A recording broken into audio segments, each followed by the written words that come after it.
Fantastic!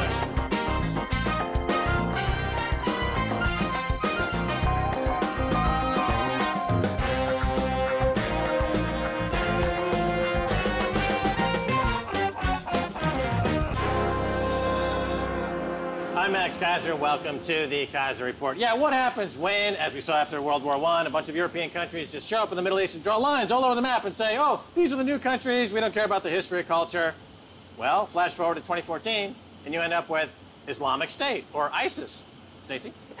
Exactly. And Max, it looks like Fox News and the Republicans were right. It looks like we might have an Islamic State ruling the world. The Islamic State now resembles the Taliban with oil fields. The Islamic State, which now controls an area of Iraq and Syria larger than the UK, may be raising more than $2 million a day in revenue from oil sales, extortion, taxes, and smuggling, according to U.S. intelligence officials and anti-terrorism finance experts. So it sounds, to me, like it's running its operations a lot like the U.S. operations. Yeah, Islamic State is a bold new startup. I mean, think about all the startups you have. They're called disruptors, aren't they? They take advantage of social media. They've got ready access to currency.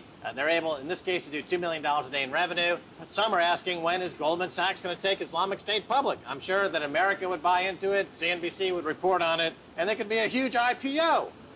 Well, the danger to, I think, you know, Fox News and the Republican Party was right. A few years ago, they said during Obama administration that we would become an Islamic State here in the United States. Well, the danger of that coming true is in this next factoid here, Max, about them. With his control of 7 oil fields and 2 refineries in northern Iraq and 6 out of 10 oil fields in eastern Syria, the terror group is selling crude at between $25 and $60 a barrel. That's up to 75% discount. Americans, of course, their number one concern always is the price at the gas station pump.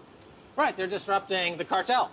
You know, oil has been a cartel, pricing like a cartel. Now Islamic State's coming in and they're underpricing the current cartel price. And as a result, they are set to become a huge player in this global geopolitical arena of oil and weapons.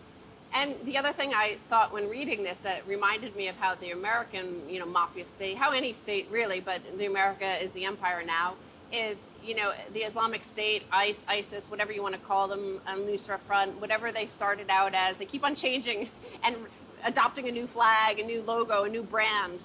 And one of the things that they do is they shake down the local population. They take a cut of all bank robberies, for example. So, of course, in the U.S., they've taken a cut of the massive wealth with the robbery that happened during the 2006, 7, 8 period. Well, remember during the Somali pirate crisis just a few years ago, the Somalis were, you know, pirating off the shore of Somalia, and then they created a stock exchange where you could buy stock in future pirating excursions. The real estate in Kenya skyrocketed in value because all the cash coming in from the Somali pirates. And so Islamic State, I think, looked at that and said, you know what, there's a lot of money to be made out there. We just carve out a state called Islamic State or whatever, or Iraq and Syria.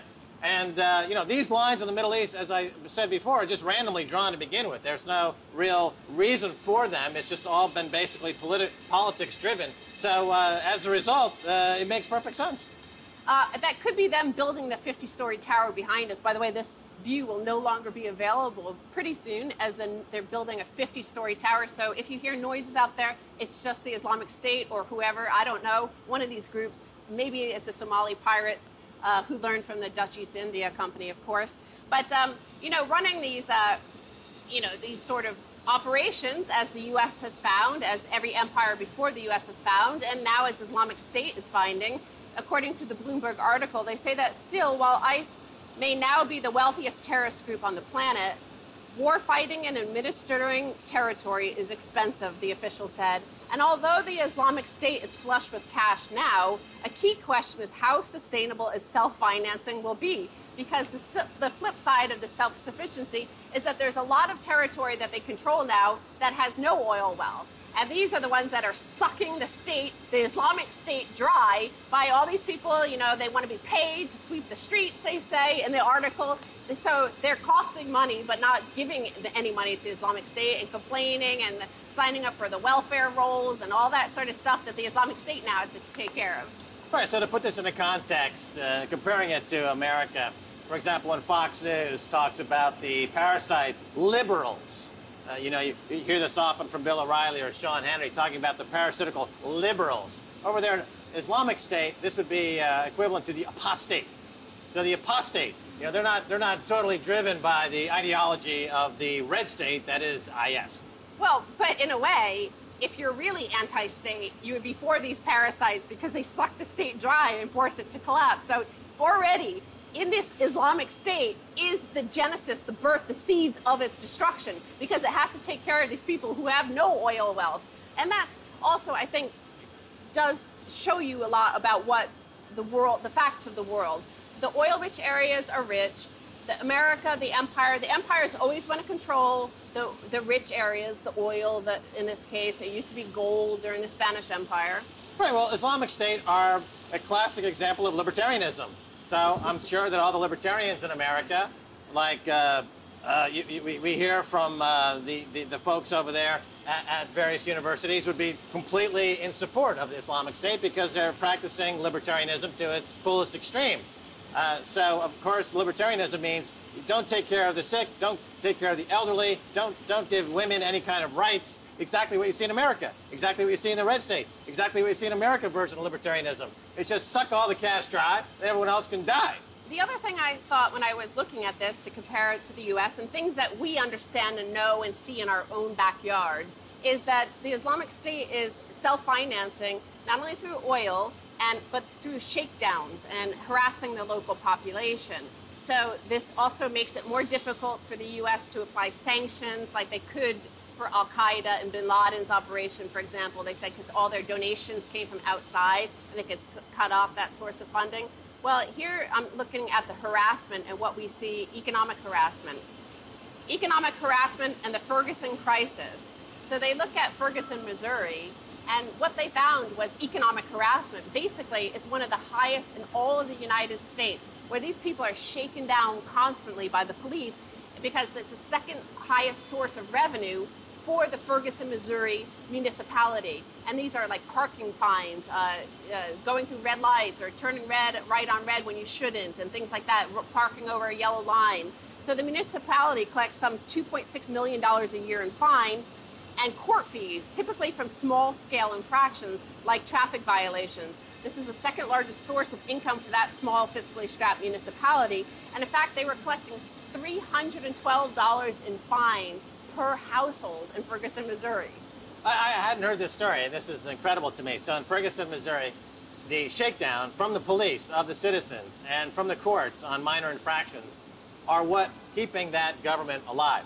And as a result, there's huge unrest from people who are tired of being shaken down in this manner. Well, again, this is what happens when a government spends all of its money supporting these foreign excursions and foreign wars. There's no money to pay for basic services. The cops are told, go shake people down on the highway, steal their cash, and they're going to end up with an uprising right there in the U.S. It's a classic end of empire story.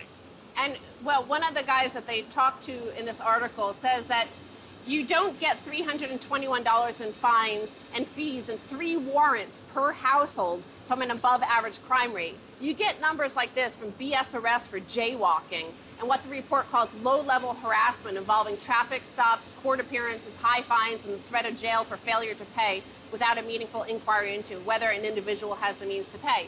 Well, I'm also saying compare this to the Roman Empire and they collapsed. Why did the Romans welcome in the Visigoths, the Goths, the Vandals, all those people from outside? Why did they accept them in? Well, because they were being shaken down constantly by the Roman emperor for financing all his wars. And here these people are just like, forget it. I'm being shaken down by these guys at home. Might as well go be shaken down by those other guys who want to come in. No, it's exactly analogous. You have the silver denarius of Rome that was clipped, the famous coin clipping that went on. The soldiers to defend the empire were noticing that they were getting paid less and less and less, and so the Vandals came in, the barbarians came in. Here in the U.S., they have a version of coin clipping. It's called quantitative easing from the Federal Reserve Bank. Yeah. They also have rampant inflation that's hidden by shrinking the size of packaged goods, so you get a third or half the size for the same price, so-called shrinkflation. in all the other examples where the economy is being carved out, is being drained of its vitality because America can't really pay for these wars anymore. And you've got companies, as we've said before, Burger King going to Canada to avoid taxes. They don't want to pay for the wars. They just want the cash. So as a result, Ferguson, Missouri, I think, is just one of 1,000 such uprisings in America, probably in the next 18 months. Well, actually, because you mentioned the Burger King story, that's going to be an issue that you face more and more across U.S. municipalities, not only because they have the lower corporate tax revenue because of all these, the tax inversions, but you also have more people requiring, subsidies. And you also are going to see, the retirees from these municipalities also demanding more and more of these shakedowns. So it becomes a point where all of these people in this town, they're incurring a criminal record because of these debts that are for small-time jaywalking. Oh, by the way, I must tell the international audience, because this hasn't really hit the rest of the world, that you get fined for jaywalking, walking across the street. It's only a concept in America that was brought in by the car lobbyists anyway, decades ago, because so many pedestrians were being run over by cars, and it gave bad headlines. So what they said is, let's make it, they're the stupid as a jaybird. Hey, Stacy, I thought jaywalking was crossing the street while smoking a J. I'm not sure what that means, but no. All right, well, stay tuned for the second half, a whole lot more.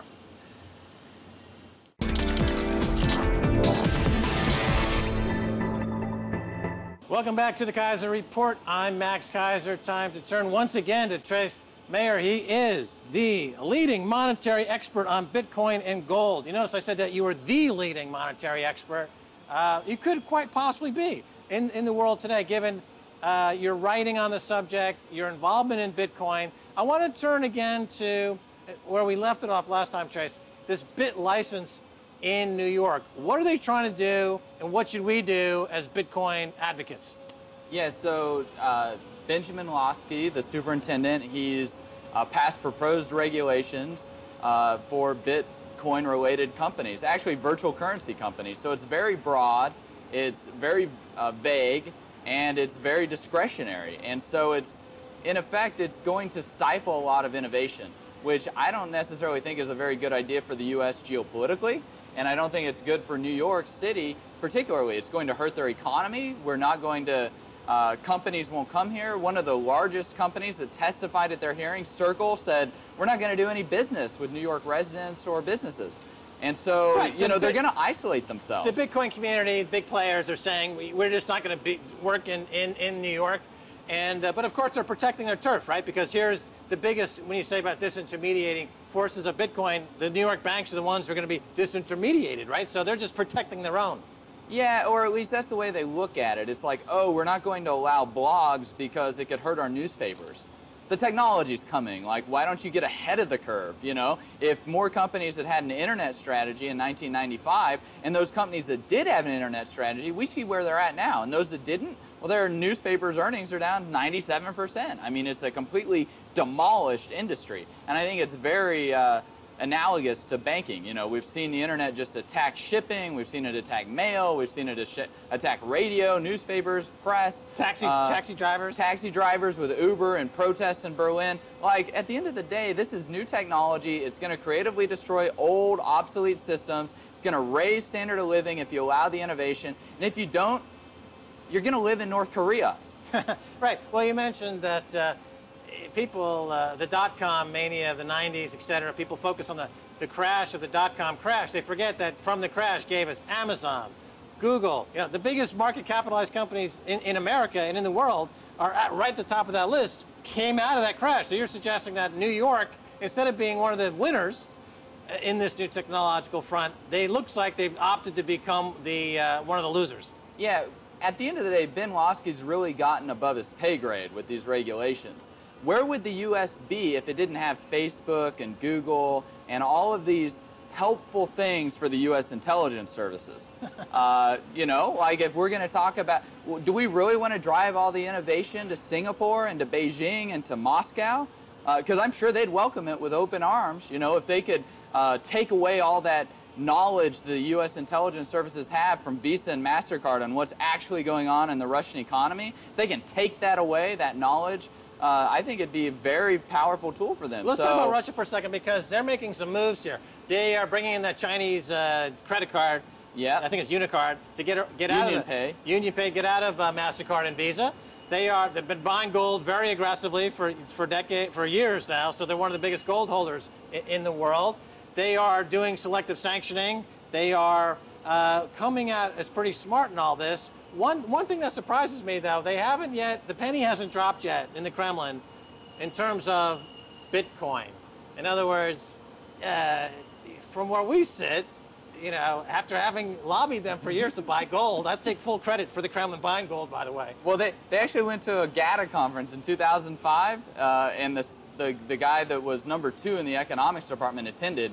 And the day after, gold started from the 425 to 725, and Putin was holding a gold bar in some of the propaganda. So I think the GATA guys actually had a lot to do, in addition to you, helping shift this idea that, you know, the real Achilles heel of the U.S. empire is gold and that economic calculation ability.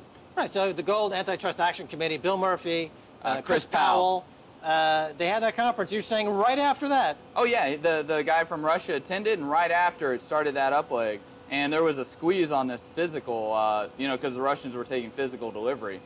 And now the Chinese have gotten into it and taken out 4,000 tons probably straight to Beijing. Right, now China and Russia and Iran have this cozy little Shanghai Cooperation Organization. They've got the new BRICS Bank. They're just getting out of the dollar, Chase. I mean, would I be foolish to hold my dollars, I think, right? Oh, yeah. Why dollars are kind of a bad idea. I mean, good in the short term because it's world reserve currency. We're in a great credit contraction. It's deflationary. But long term, like everything's stacking up against the dollar. But I mean, I love gold, but in a lot of ways it's obsolete. Because we got this new technology with Bitcoin. You can't email gold around. Like, how do you solve the payments problem with gold? I mean, you can't really do that. So, like, I see Bitcoin and gold as just very symbiotic. What about in Germany is a great example. They want their gold back from, I guess it's New York. I see you laughing. Well, it's not nice to laugh at the Germans like this. You think Angela Merkel likes to see Trace Mayer laughing on the Keiser report? Are you trying to suggest that they'll never see their gold? Well, I was actually laughing right in the face of one of the Bundesbank guys. I was at a conference, and a guy from the Bundesbank was there, and there was another person from another large European bank. And it was during one of the breaks, and the Bundesbank guy was actually he liked Bitcoin, so he was talking to me because I was presenting about it. And I asked him, I was like, you know, how's getting your gold back going? And he starts dancing, you know, and the other guy's like, well, we both know why. And I said, yeah, because you're occupied. So, I mean, they're not going to get their gold back. They're occupied. They got how many tens of thousands of American troops in Germany? Like, they do whatever the U.S. says, and so does Japan. And so, like, okay, Angela Merkel, you get spied on. What are you going to do about it? You're going to not renew the military base? You're going to tell the U.S. to leave? That's the only real option that they have. Otherwise, they just get to do whatever the U.S. tells them to do. Now, according to Jim Rickards, who we've had on the show a few times, he's author of Currency Wars, Death of the Dollar.